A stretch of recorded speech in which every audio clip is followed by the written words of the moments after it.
आप सभी लोगों के लिए शरद पूर्णिमा की ढेर सारी शुभकामनाएं। शरद पूर्णिमा का हिंदू धर्म में बहुत महत्व है। इस दिन चंद्रमा हर रात की तुलना में ज़्यादा रोशनी प्रदान करने वाला हुआ करता है और हिंदू धर्म में कहते हैं कि चंद्रमा की किरणों से अमृत बरसता है। तो बहुत सारे लोग आपने देखा होगा कि अपने घर के आंगन में, टेरेस पर, छत पर खीर बना करके रख देते हैं, दूध रखते हैं, मेवा मिष्ठान ड्राई फ्रूट्स रख देते हैं, बहुत सारे लोग फल रख देते हैं। तो आप लोग कल की रात, शरद पूर्णिमा की रात को आप लोग अपने छत पर, टेरेस पर खीर बना करके रखें, दूध रखें, ड्राई फ्रूट्स रखें, फल रखें। रात भर जो चंद्रमा की किरणों से अमृत बरसता है, वो अमृत हमारी द्रव्य सामग्री में खुल जाता है, ऐसा लोग कहते हैं। और सुबह हम उन सभी द्रव्यों के लिए प्रसाद के रूप में सेवन करें, खाएं, जिससे हमारे लिए मानसिक और शारीरिक स्वस्थता प्रदान हो। चंद्रमा की किरणों से जो अमृत बरसता है वो निश्चित तौर पर हमारे लिए मानसिक प्रसन्नता प्रदान करता है और शारीरिक स्वस्थता प्रदान किया करता है। तो सभी लोग इसका विशेष ध्यान रखें। और जिन लोगों का पढ़ने मन नहीं लगता, जो बच्चे पढ़ने वाले हैं, जो विद्यार्थी हैं, वो ज़रूर अपने घर के आंगन में या पर छत पर बैठ कर के सरस्वती माता की आराधना करें। हर दिन की तुलना में, हर रात की तुलना में ये शरद पूर्णिमा का दिन बहुत महत्वपूर्ण हुआ करता है। सरस्वती की विशेष कृपा बरसती है विद्यार्थियों के ऊपर। तो जिन बच्चों का मन पढ़ाई में नहीं लगता है, जिनका सही उस समय अच्छा नहीं है, जो पढ़ने में वीक हैं, कमज़ोर हैं, तो वो ज़रूर इस दिन सरस्वती की आराधना करें, मंत्र अनुष्ठान करें, जिससे उनको सफलता मिल सके।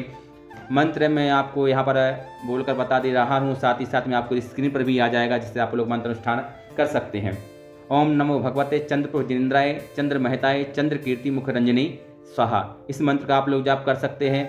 एक और मंत्र है, वो थोड़ा सा बड़ा है, उसका भी आप लोग जाप कर सकते हैं। ओम अरहन मुख कमल निवासिनी पापक छयंकरी सुत ज्ञान ज्वाला शस्त्र प्रज्वलते सरस्वती मम पापन हन हन दह दय पच पच छाम छीम छूम छम छा क्षीरवर धवले अमृतम श्रावे श्रावे वम वम हुम हूँ फट स्वाहा।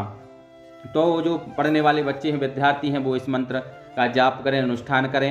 मंत्र की माला, जपने वाली माला सफ़ेद हो, सफ़ेद आसन हो और सफ़ेद वस्त्र पहन करके यदि आप लोग जाप करते हैं तो उसका फल विशेष मिलेगा आप लोगों के लिए। इसका भी ध्यान रखें। जो लोग शारीरिक रोग से परेशान हैं, जिनको किसी न किसी प्रकार का रोग सताता है या फिर जिनका मन प्रसन्न नहीं रहता है, मानसिक रूप से दुखी रहते हैं, तो वो लोग भी ज़रूर चंद्रमा की रोशनी में बैठें और अपने अपने इष्ट को याद करें, उनका स्मरण करें, जिससे उनको मानसिक प्रसन्नता मिलेगी, साथ ही साथ शारीरिक उनको स्वस्थता प्रदान होगी।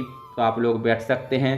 और इसके अलावा ज्योतिष के अनुसार चंद्रमा की किरणों से चंद्रमा उस रात 16 कलाओं से परिपूर्ण होता है और एक एक कलाएँ अपने आप में बहुत ही पावरफुल हुआ करती हैं।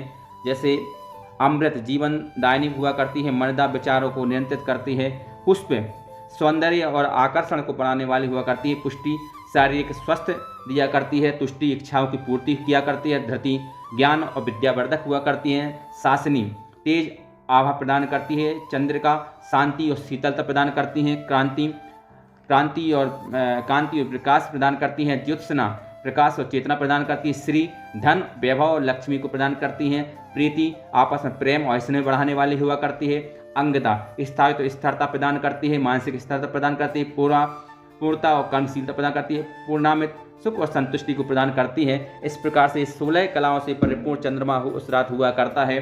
तो सभी लोग शरद पूर्णिमा के दिन विशेष आराधना, विशेष अनुष्ठान, अपने अपने इष्ट को विशेष तौर पर याद करें और अपने अपनी शक्ति अनुसार जप अनुष्ठान करें, जिससे आपकी शरद पूर्णिमा मंगलमय हो सके, आपको सुख समृद्धि प्रदान कर सकते। बच्चों के लिए, पढ़ने वाले बच्चों के लिए कि सरस्वती कृपा उन पर बरसे